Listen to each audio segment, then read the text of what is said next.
வாழ்க வளமுடன். பலவிதமான பொருட்களை பார்க்குறோம் நம்ம சுற்றி. எல்லா பொருட்களும் அழகாகவே இருக்கு. வெளியில ஒரு அழகு இருக்கு, அதுக்குள்ளாக பாருங்களேன், ஒரு பழத்துக்குள்ளார எப்பேற்பட்ட அழகும் சுவையும் இருக்கும். இதை தான் வேதாத்ரி மகரிஷி அவங்க சொல்றாங்க. பருப்பொருளை பார்க்குற போது ஒரு சில அனுபவங்கள் கிடைக்கும். அதை தாண்டி உள்ளே இருக்கக்கூடிய மறைப்பொருள் அப்படிங்கிற ஒரு விஷயத்தை பார்த்தோம்னா நிறைய புரியும். வாழ்க்கையுடைய முக்கியமான தத்துவமே நமக்கு தெரியும்.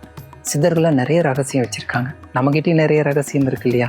அந்த ரகசியத்தை புரிஞ்சுக்கணுங்கிறதுக்காக நம்மளுடைய சிரம்பான் மலேசியா அறிவு திருக்கோயில் இந்தியாவிலிருந்து நிறைய ரகசியத்தை இங்கே வந்து தெரிஞ்சுக்கணும் அப்படிங்கிறதுக்காக அகத்தாய்வு 3வது நிலையை ஏற்படுத்தியிருக்காங்க. அதில் நாம் பலவிதமான ரகசியங்களை தெரிஞ்சுக்கணும். நம்முடைய மறைபொருள் எதுன்னு பார்த்தோன்னா மனசு. அந்த மனசை பற்றி தெரிஞ்சுக்கணும், உயிரை பற்றி தெரிஞ்சுக்கணும்.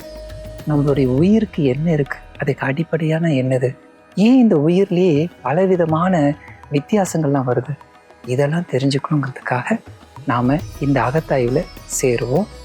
அகத்தாய்வு மூலிமா நமக்குள்ளாக இருக்கக்கூடிய மறைபொருளை நாம் தெரிஞ்சுக்க போகிறோம். நாம் எல்லோரும் மலேசியா சிரம்பான் அறிவு திருக்கோயிலை சந்திப்போம். நிறைய ரகசியங்களை தெரிஞ்சுக்கிட்டு வாழ்க்கையை ரகசியமில்லாத வெளிப்படையான அமைதியான ஒன்றாக மாற்றிக்கொள்வோம். வாழ்க வளமுடன்.